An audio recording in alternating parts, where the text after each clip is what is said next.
our new artist spotlight. I have a very special guest here with me. I got Ryan here with me. What up? Hello. How are you? What's up? How are you feeling? How's everything been for you during these crazy times? These crazy times. Well, COVID obviously is a surprise to everybody. I don't think any of us were kind of expecting this to happen. But what's actually the craziest thing about it is I decided to start taking my music career seriously right when COVID hit. Just because, I have a lot more time on my hands. I'm out of school now.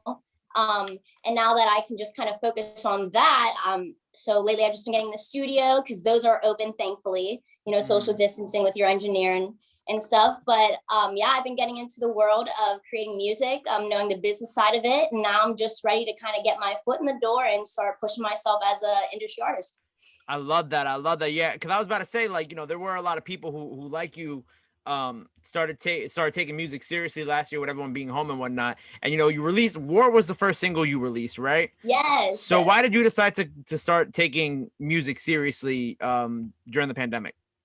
So what actually happened is, my necklace right here, I lost one of my close best friends in June of 2020. And sorry. It was someone who, it's okay. Things happen.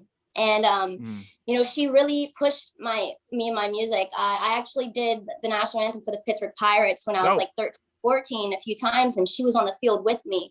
And, she'd always reminded me, like, go for your music. But I went to school for communications, and then I was going to end up being a copywriter. I wanted to push towards that direction. But then when I kind of lost her, a lot of things started not making sense. And I just sat there, and it's like, this girl's been telling me to push for my dreams, and I'm doing something that, I'm looking at the money for it, but I'm not looking at my passions. And then I sat there and I was like, why am I not doing anything with my first love, which is music? I started writing music in 5th grade. The piano became my best friend.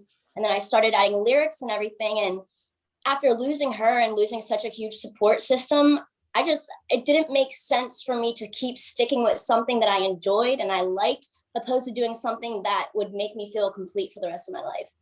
Gotcha. No, go ahead. Yeah, keep going. So War, I was actually grieving very hard whenever I wrote that song. And those lyrics, if you listen to it, it's genuinely about the battle I had, about picking between my heart and my mind. And at the end of the day, we shouldn't even let it get to that point. We should just sit there and follow our intuition. And my intuition said, pick music. I don't care if anything makes sense. I don't care if you don't know what's going on a few miles ahead in your life. Like, pick what makes you happy, what feels right. And honestly, she helped me make that decision even without her being here. And I can honestly say it's the best decision I've ever made in my life. That's amazing. That's such a like, when I asked you that, I wasn't expecting this story.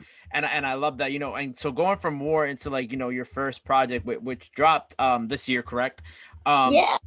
Grown Conversations. What did you kind of want to accomplish with this project? Like, what was like, your goals? Because it was a pretty long project for, someone's first, project to put out into the world, tape, whatever, however you want to categorize it. But what did you kind of want to accomplish with this? So the literal aspect of it for Grown Conversations is I can definitely say I've had a lot of growth, joining in this industry, and, especially being an independent artist and, learning everything, the ins and outs of the business on your own.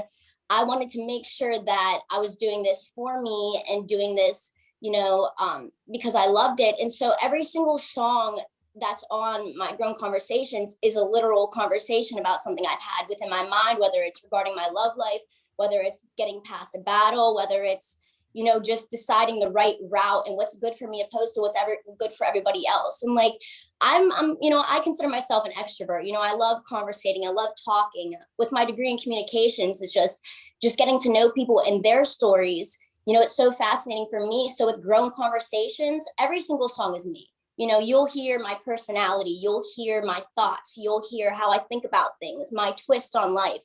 And it's kind of just a grown conversation of me stepping into from, this amateur type artist into, all right, well, I'm ready for the industry now. I'm ready to actually start incorporating in-depth songwriting and in-depth lyricalness. And I've been learning about different harmonies and just how to really captivate people and just show what I have to bring to the table. So it's more of like growth within myself, but it's also for others to relate to to see their growth as well. Because at the end of the day, we're all on the journey. We're all going through our different timings. And, you know, my time might not always be someone else's time, but that doesn't mean that throughout music, we can't come together and see something on it, or likewise in parallel. Got you. And you know, I saw Good Intentions. You know, you posted that it made it's in the 80s, right? On the DRT radio 89. charts. Yep. Yep, 89, which is amazing. And you know, you were informing me before this interview that those charts are a little different than what, you know, major, I guess, FM AM radio stations would use to determine, you know, song placement and whatnot. Those also include online radio. So with this push for Good Intentions, why did you decide for this record to be your I guess lead single off the project, and what do you feel like the response has been to the record? So Good Intentions actually, it's kind of crazy because Good Intention might be, it really is a situation that I've been through. And it, you know, all of us, you know, we all have our past, and we all have, you know, our love life and going things like that. And I know for a fact that all of us have been through that moment where it's like, you really want to be with someone, but are they good for you? And I wanted to choose a song where I felt like everyone could relate to. Plus, it's super upbeat, you know, with summer coming on, and, you know, especially spring and just everything we've been through. It's like, I felt like, you know, it's something for people to dance to. It's something for people to talk about, for them to kind of like question their own journey or think about the decisions they've made, you know, regarding what they deserve in their love as well. And it's like, and playing it for my friends and playing it for my family, it's like everyone says they get it stuck in their head, and like it's just very melodic to them. And I was like, this is the one. This is the one. And it's definitely one of my proudest songs. It was the longest song for me to write off the album. It probably took me about 2 months, just because I kept going back to it, because like it definitely holds a lot of feeling, you know, genuine feeling things that I've been through, and, you know, stories that I've kind of lived through as well. And, you know, sometimes it gets a little emotional when you have to kind of think about that stuff. But I recorded it one night in the studio, 3 a.m. And let me tell you, everything came out. And once I heard it back, after my engineer played it back for me, after he mixed and mastered it, you know, you just get that feeling as an artist, and you're like, this is gonna do something. Yeah. And like that's why, you know, and especially everyone that's heard off the album, they definitely rank that at the high ups. And I was like, since we're all have this likewise agreement that Good Intentions is the one, let's push it. That's amazing. And then, you know, congratulations on the success of it so Thank far. you. You know what I'm saying? I'm sure you're only a few months into pushing the album and the single. So I'm sure that there's way more to come from this project. You know, looking at 2021 and beyond, you know, what else do you have planned for this year? You know, like what else is in store for you this year that you might be releasing or that you have coming up, or things like that?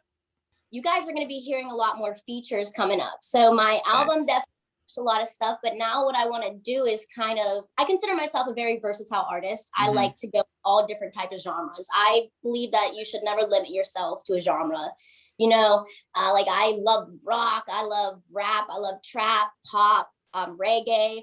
And, you know, it's always fun because you can push yourself and see like what kind of different versions of yourself, and then collab with different artists, and, you know their truth, and then know their strengths, and kind of incorporate it with your own. And it's also the networking aspect. Like I love meeting new people. I love hearing different artists, and I love hearing their story, because, you know, just as how I started off, I know that they have a reason that pushed them to start off. And for us to join forces and create a masterpiece that could eventually help someone through something, or just, you know, help them on a bad day, you know, why not? It's all about spreading love. That's awesome. And, you know, so I also want to ask you, who are some of your dream, like, I guess, collabs that you really kind of want to connect with in the future? I have a few of them. So one that's up there is Kaylani. Okay. Love Kaylani. Yes, the way I respect her is how she takes a beat and then takes lyrics, and then also takes like her melodic flows, and just the way she incorporates all of it. It's really inspiring to me, and I try to do that as well, where it's like, you know, when listen to her songs, I'm listening and I was like, whoa, I didn't expect that to happen. Like, well, but I want to create the same thing. You know, I feel like it's all like a ride for it, as well as Ariana Grande. Love her. If I could bring Amy Winehouse back, I would, in a heartbeat. New artist that she's kind of on the rise right now, IBJ. I am absolutely in love with her music. Okay, I gotta check her out.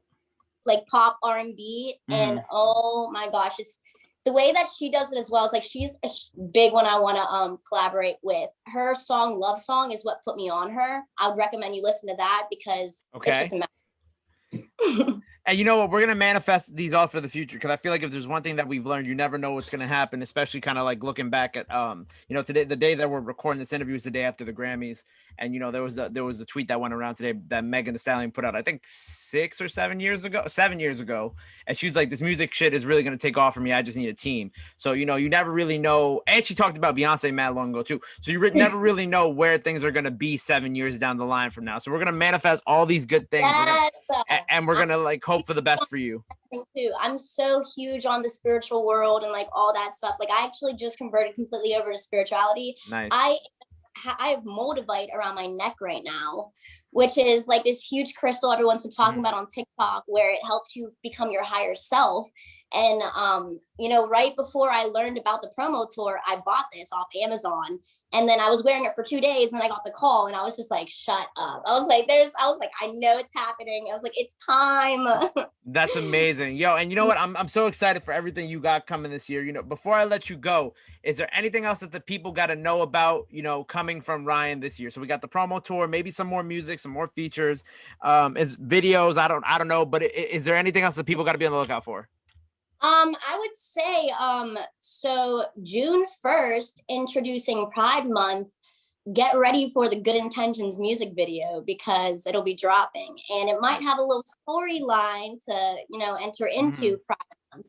So I'm very excited for you guys to see it, because Kay Lewis, who is an amazing videographer, he actually produced it. Nice. And so his work is phenomenal. He actually did Nicki Minaj and A$AP Ferg's one of their videos. Oh, cool. So I'm very excited. He's actually a hometown friend. We grew up literally from different towns. He grew up really close with my brother. So he's a really big inspiration as well, just watching him take so many steps up in the industry and work with all those types of people. And it just kind of proves that anybody can do it as long as you keep working towards your passions. No, that's a fact. Well, you know what? I'm excited for the Good Intentions video coming. You said June 1st, right? For Pride Month? That's awesome. So we have that to look forward to. We got music. We got the promo tour. Anything else that the people got to be on the lookout for from you this year? Or did we cover it all? Honestly, yeah, just keep watching. You know, I like to surprise people. I like to, you know, keep people on their toes. So, you know, I'll give you guys the promo tour and the music video date now, but everything else you guys have to stay and wait patiently for. All right, well, I'm looking forward to everything. Let the people know where they can follow you at. Anywhere else that they can find you: Twitter, Facebook, Instagram, TikTok, whatever. Go ahead, throw your socials in there. So it'll be Ryane, Ryane, and then music after. Instagram, there's no spaces. Twitter, there is 1_. You can find me on Facebook. You can find me on TikTok, Ryane Music, no spaces. I'm still getting my hang in there, but we're getting there. But yeah, also you can find my link tree that is on all my accounts as well. If you want to find my music, I'm on all platforms. So, you know, check me out on Apple Music, Spotify, Tidal, YouTube, anything you can think of, you'll find me there. Awesome. There you have it. Make sure you go follow her. Sorry, I tripped on my words. Make sure you follow her. Keep it locked. Until next time, it's Ryane on the radar, baby. All right, appreciate y'all.